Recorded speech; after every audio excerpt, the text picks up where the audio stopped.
Hello everyone, hope you all are doing great. So our today's topic is going to be on places and news. जितने भी places हैं जो भी मार्च में news में रही हैं उनके बारे में आज हम डिस्कस करेंगे. ये सारी ही इम्पॉर्टेंट प्लेसेस हैं फ्रॉम एग्जाम पर्सपेक्टिव से. ओके, सो इन प्लेसेस के बारे में हम जानेंगे ये न्यूज़ में क्यों रही हैं एंड इनके लोकेशन भी जानेंगे. प्लेसेस कहाँ पर हैं, क्योंकि आपसे ये एग्ज़ाम में पूछ लिया जाता है कि ये प्लेस कहाँ से बिलोंग करती है एंड किस स्टेट से ये बिलोंग करती है. Okay, so without any further ado let's start with the topic which is places in news. So our first place which is a news, Chitwan national park. ये नेशनल पार्क के बारे में हम डिस्कस करेंगे. तो सबसे पहले हम जानेंगे कि ये जो नेशनल पार्क है ये किस एरिया में है एंड किस स्टेट में है. तो ये पाया जाता है नेपाल में. एंड इसको कब फाउंड किया गया था? इसको फाउंड किया गया था इन द ईयर 1973 में. एंड इसको वर्ल्ड हेरिटेज साइट कब डिक्लेयर किया गया था? इन द ईयर 1984 में. ओके, नाउ नेक्स्ट हम डिस्कस करेंगे why is Chitwan national park in news. ये न्यूज़ में क्यों था? एंड ये न्यूज़ में इसलिए था बिकॉज ऑफ थ्रेट, क्योंकि वहाँ पे इलीगल फिशिंग की जा रही थी, सैंड माइनिंग की जा रही थी, जिसकी वजह से किसको थ्रेट हो रहा था? मेजर थ्रेट जो हो रहा था वो हो रहा था मगर क्रोकोडाइल को ऑफ जो कि रहते हैं वहाँ पे राप्ती रिवर में. ओके, तो वहाँ पे जो मगर क्रोकोडाइल हैं उनके लिए ये थ्रेट साबित हो रहा था, क्योंकि because of illegal fishing and sand mining की वजह से. ओके, एंड एक न्यू स्टडी ने वहाँ पे रिकमेंड की कि एक विन विन कंजर्वेशन सेटअप करना चाहिए between the local community and the Magars.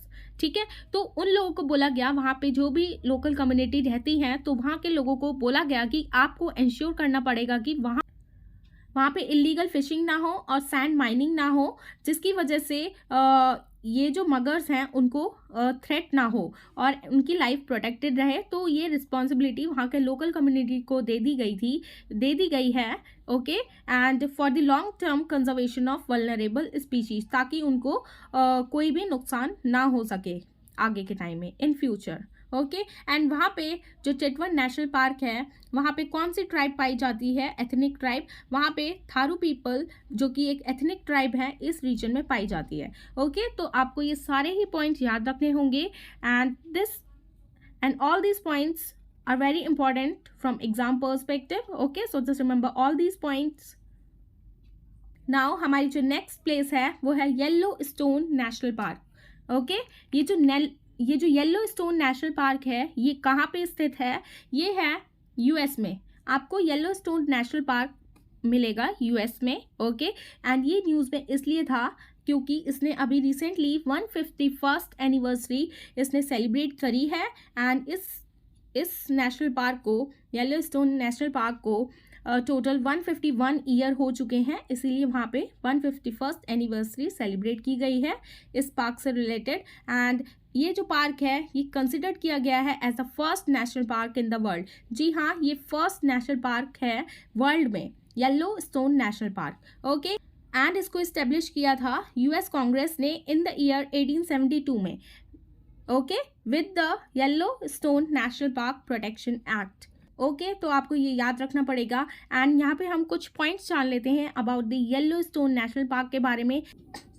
And ये जो येलो स्टोन नेशनल पार्क है ये इसलिए फेमस है because of its scenic beauty. मतलब ये एक impressive and beautiful natural scenery provide करता है वहाँ पे, जो कि रियल लगती है एंड वो एक्चुअल में रियल ही है. ओके, तो इसी वजह से इसे सीनिक ब्यूटी की वजह से ये फेम में है. एंड ये इसलिए भी फेमस है because of diverse wild life की वजह से, क्योंकि वहाँ पे कौन कौन पाए जाते हैं, कौन कौन से वाइल्ड लाइफ एनिमल्स पाए जाते हैं.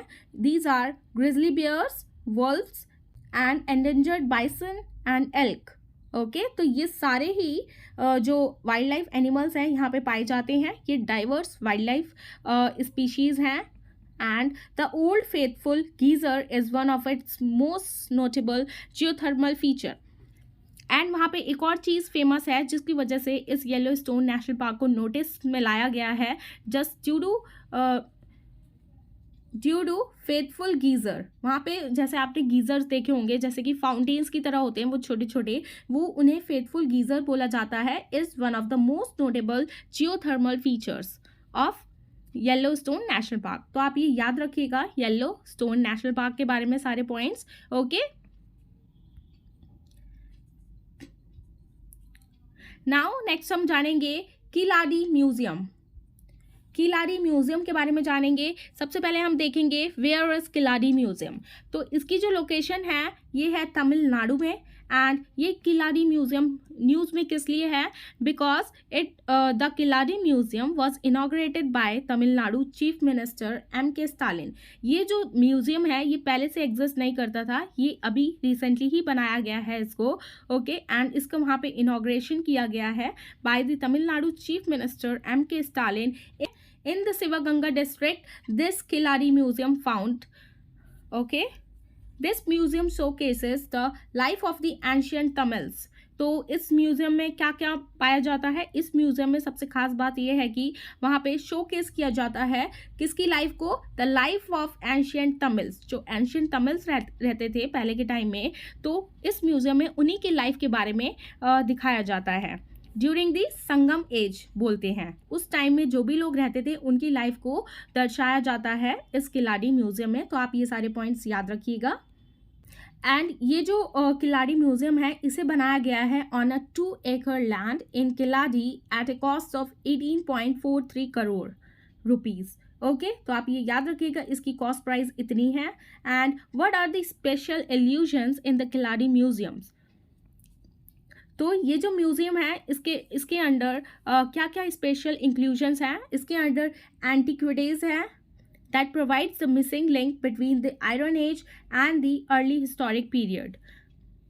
तो वहाँ पे ऐसे एंटिक्स रखे गए हैं कि वो वहाँ पे दिखाते हैं जो भी मिसिंग रह चुका है पहले के लाइफ में, जो कि लिंक करती थी iron age and the early historic period के बीच में जो भी चीज़ें होती थी, क्या क्या वो लोग यूज़ किया करते थे। तो वहाँ पे जो भी एंटिक पीस हैं उनको दर्शाया गया है वहाँ पे। ओके, स्पेशल इंक्लूजन है ये सारे वहाँ पे। And the museum feature a variety of antics, virtual reality experiences of the exhibition and models of the ships of the Sangam age. तो ये सारी ही चीज़ें इस किलाडी म्यूजियम में पाई जाती हैं, रखी गई हैं। Okay, so just remember all these points related to Keeladi museum. Now next हम बात करेंगे रेक्स म्यूजियम के बारे में। एंड सबसे पहले हम जान लेते हैं वेयर इज दिस म्यूजियम। तो ये जो रेक्स म्यूजियम है ये नीदरलैंड में पाया जाता है। तो आपको पता ही होगा Amsterdam is the capital of Netherlands. Okay, तो ये जो रेक्स म्यूजियम है ये वहीं पाया जाता है। ये एक नेशनल म्यूजियम है जो कि डेडिकेटेड है to the Dutch arts and history के लिए। ओके, एंड ये कहाँ सिचुएटेड है, ये नीदरलैंड में जो उसकी कैपिटल है एम्स्टरडैम, ये वहीं पे सिचुएटेड है इन द म्यूजियम स्क्वायर। वहाँ के जो म्यूजियम स्क्वायर है वहीं पे ये रेक्स म्यूजियम सिचुएटेड है, which is close to the Van Gogh museum. Okay, उसी म्यूजियम के पास में ये रेक्स म्यूजियम है। तो आप याद रखिएगा, इसकी लोकेशन के बारे में पूछ लिया जा सकता है एग्जाम्स में। एंड इसको फाउंड किया गया था in the Hague on the November 19 in the year 1798 में, and it was shifted to Amsterdam in 1808। तो आपको याद रखना होगा कि ये पहले फाउंड किया गया था द हेग में, बट इसको अब शिफ्ट कर दिया गया है एम्स्टरडैम में इन द ईयर 1808 में। ओके, तो आप याद रखिएगा। And why is this Rijksmuseum in news, ये न्यूज़ में क्यों था, इसको आपको बहुत ज़रूरी है ये याद रखना, क्योंकि पूछ लिया जा सकता है कि न्यूज़ में किस वजह से ये रेक्स म्यूजियम न्यूज़ में है। ओके, ये जो नाइट वॉच पेंटिंग है इसको बनाया गया था इन द ईयर 1642 में, पूरी कंप्लीट हो गई थी। एंड ये एक वर्ल्ड्स मोस्ट फेमस पेंटिंग है एम्स्टरडैम में, वहाँ के जो म्यूजियम है उसमें। And the painting is famous for 3 reasons. Okay, क्योंकि ये 3 रीज़न इसके ये हैं कि ये 3 थिंग्स की वजह से ये फेमस है। First one is it's colossal size, इसका जो साइज़ है ये बहुत ही ज़्यादा बड़ा है। Second one is the dramatic use of light and shadow, मतलब जैसे मैंने आपको बताया ही, इसका जो नाइट वॉच इसीलिए रखा गया है क्योंकि इसमें जो व्यू है, इसमें जो दर्शाया जा रहा है वो dramatic use of lights and shadow use करके इसको दर्शाया जा रहा है। मतलब इसमें बहुत कम लाइट यूज़ करी गई है, मतलब आप मान लीजिए ना के बराबर, एंड इसमें पूरा ब्लैक जो शेडो टाइप होती है लाइट्स, उस तरीके की ये पेंटिंग है उसमें। इसी वजह से इसका नेम जो है नाइट वॉच, जैसे नाइट में जो सीन होता है वैसे ही इस पेंटिंग का भी सीन डिपेक्ट करता है। And the third one is the perception of motion and what would have traditionally been a static military group portrait, मतलब इसमें क्या पोर्ट्रेट किया गया है, एक स्टैटिक मिलिट्री ग्रुप है उनको पोर्ट्रेट किया गया है इसमें। ओके, एंड तो इसी वजह से ये जो नाइट वॉच पेंटिंग है ये वर्ल्ड्स मोस्ट फेमस पेंटिंग है। एंड इसको एक ग्लास में रखा गया है, बहुत बड़े ग्लास में, तो इसी वजह से ये फेमस हो गई है पेंटिंग। एंड ये न्यूज़ में इसलिए है क्योंकि वहाँ के जो मेंबर्स हैं, क्लाइमेट एक्टिविस्ट ग्रुप हैं, उनका नेम है एक्सटिंक्शन रेबिलियन। तो एक्सटिंक्शन रेबिलियन एक क्लाइमेट एक्टिविस्ट ग्रुप है जो कि वहाँ पे इन्होंने इस ह्यूज पेंटिंग के सामने एक प्रोटेस्ट किया है, ठीक है, protested close to the famous painting in the Amsterdam। किस लिए किया है protest? To oppose the Rijksmuseum partnership with the airline KLM and the bank ING। ये जो दोनों ही चीज़ें हैं, एयरलाइन जो एम्स्टरडैम की एयरलाइन है उसका नेम है KLM, एंड जो वहाँ का जो फेमस बैंक है ING, इन दोनों की पार्टनरशिप किसके साथ है? रिक्स म्यूज़ियम के साथ है। तो इसको प्रोटेस्ट करने के लिए कि इनकी पार्टनरशिप क्यों है इन लोगों के साथ, तो इसीलिए वहाँ के जो क्लाइमेट एक्टिविस्ट ग्रुप है एक्सटिंक्शन रेबिलियन, उन्होंने इस पेंटिंग के सामने जाके प्रोटेस्ट किया है in the oppose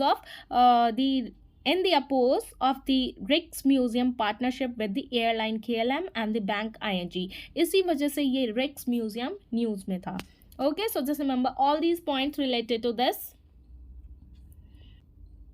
हमारी जो नेक्स्ट प्लेस है न्यूज़ में उसका नेम है गुरु डोंगमार लेक, ठीक है। ये जो लेक है ये अभी रिसेंटली ही यूनियन मिनिस्टर जो हैं हमारी फाइनेंस की एंड द कॉर्पोरेट अफेयर्स की, जो कि हैं निर्मला सीतारमन, ये हाल ही में यहाँ पे इन्होंने विजिट करी है गुरु डोंगमार लेक में, ठीक है, to interact with army personnel and offered prayer to this lake.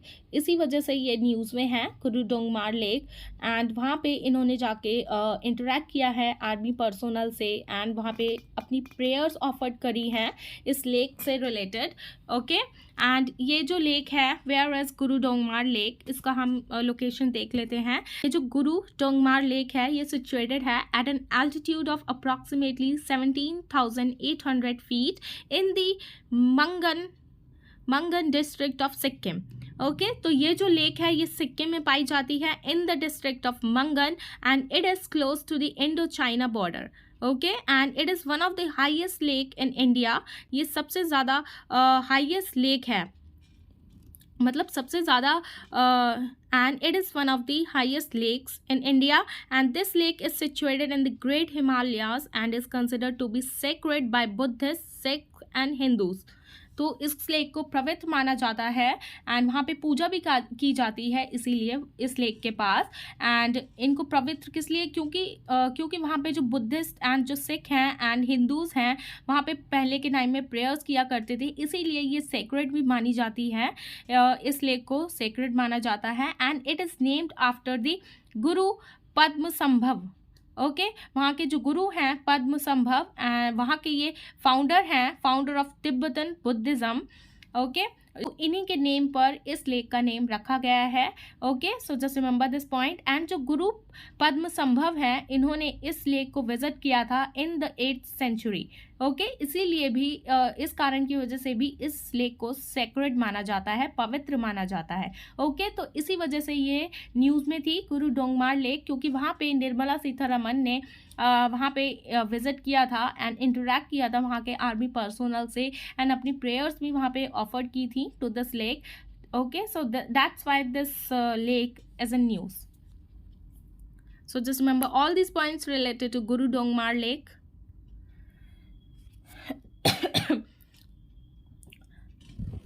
And यहाँ पे हम एक चीज़ और देख लेते हैं, what was the purpose of the visit. तो जो सीतारमन ने, हमारी जो निर्मला सीतारमन है, फाइनेंस मिनिस्टर हैं, तो उन्होंने वहाँ पे ये क्यों विजिट की थी, कोई तो रीज़न होगा। क्योंकि जो हमारी जो फाइनेंस मिनिस्टर हैं वहाँ पे इनॉग्रेशन किया था SBI ATM का, जैसे उन्होंने ये विजिट किया था इस लेक को।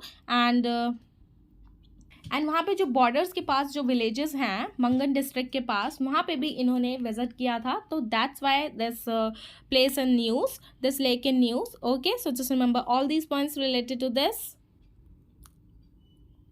Now our next place is 13-year-old Buddhist stupa founded in Odisha. तो 1300 साल पुराना जो बुद्धिस्ट स्तूपा है, तो वो फाउंड किया गया है अभी रिसेंटली ही ओडिशा में। ओके, एंड वहाँ के जो आर्कियोलॉजिस्ट सर्वे हैं एंड ये जो स्तूप है बुद्धिस्ट स्तूप, ये आर्कियोलॉजिस्ट सर्वे ऑफ इंडिया ने वहाँ पे फाउंड की है, डिस्कवर्ड की है इतनी साल पुरानी Buddhist stupa near the Jagannath temple located in Puri. वहीं पे ये बुद्धिस्ट स्तूप पाया गया है। And the stupa was discovered during a mining operation. वहाँ पे एक माइनिंग ऑपरेशन किया जा रहा था जगन्नाथ टेम्पल के पास। ये जो बुद्धिस्ट स्तूप पाई गई है, वहाँ पे एक माइनिंग ऑपरेशन किया जा रहा था, जिसकी वजह से ये बुद्धिस्ट स्तूप को पाया गया है। एंड वहाँ पे कौन से स्टोन माइन किए जाते हैं, वहाँ पे कोंडालाइट स्टोन जो है, इस नेम के जो स्टोन है वहाँ पे माइन किए गए थे। Okay, and it is a metamorphic rock and was used in the construction of the Puri Jagannath temple. And वहाँ पे जो टेम्पल है पुरी जगन्नाथ टेम्पल, इसी रॉक को यूज़ करके, मेटामॉर्फिक रॉक को यूज़ करके, यानी कि कोंडालाइट जो स्टोन होते हैं इसको यूज़ करके ये टेम्पल बनाया गया है। इसीलिए पहले के ज़माने में जो टेम्पल्स हैं, कितना भी बड़ा अर्थक्वेक आ जाए या कुछ भी हो जाए, स्टॉर्म्स वगैरह आ जाएं, तो वहाँ पे हिलते नहीं हैं वो, बिल्कुल ज़रा से भी वो, उनको कुछ नहीं हो सकता है। ओके, तो आप ये याद रखिएगा। एंड यहाँ पे हम कुछ स्तूप के बारे में भी जान लेते हैं। ये कितना बड़ा स्तूप पाया गया है, ये डिस्कवर्ड किया गया है 4.5 मीटर टॉल ये बुद्धिस्ट स्तूप पाया गया है। And it belongs to 7th और 8th century. Okay, so just remember all these points related to 1300-year-old Buddhist stupa that was founded in Odisha. So our last place is Shivamogga airport, जो कि कर्नाटक में है। तो ये न्यूज़ में क्यों है शिवमोगा एयरपोर्ट? ये रिसेंटली ही हमारे जो प्राइम मिनिस्टर मोदी जी हैं, उन्होंने इनॉग्रेशन किया है इस शिवमोगा एयरपोर्ट का। एंड लॉन्च किया है एक डेवलपमेंट प्रोजेक्ट वहाँ पे इन कर्नाटक में। ओके, तो यहाँ पे आप देख सकते हैं ये जो शिवमोगा एयरपोर्ट है, ये लोटस के पेटल्स हैं, वहाँ पे उसका शेप दिया गया है इस एयरपोर्ट को। ठीक है, तो आप याद रखिएगा ये लोटस का सिंबल है इस एयरपोर्ट का। एंड हमारे जो प्राइम मिनिस्टर मोदी जी हैं, इन्होंने इनॉग्रेट किया है शिवमोगा एयरपोर्ट को in the state of Karnataka. And ये जो एयरपोर्ट है ये बनाया गया है by ₹450 crore. Okay, and the passenger terminal of the airport's main building is in the form of a lotus, जैसे मैंने आपको अभी बताया ही। ओके, एंड वहाँ पे कितने पैसेंजर्स इकट्ठे हो सकते हैं एक बारी में? तो 300 पैसेंजर्स वहाँ पे एक बारी में अकोमोडेट हो सकते हैं। अपार्ट फ्रॉम दिस, तो वहाँ पे ये जो शिवमोगा एयरपोर्ट है कर्नाटक में, तो वहाँ पे इन्होंने एक और फाउंडेशन स्टोन रखी है पीएम मोदी जी ने, जो कि रिलेटेड है 2 रेलवे प्रोजेक्ट से and a new railway line जो कि जाती है शिकारीपुरा से लेके रानेबेन्नूर तक। तो आप ये याद रखिएगा, ये बहुत ही ज़्यादा इम्पॉर्टेंट हो जाती हैं ये चीज़ें। ओके,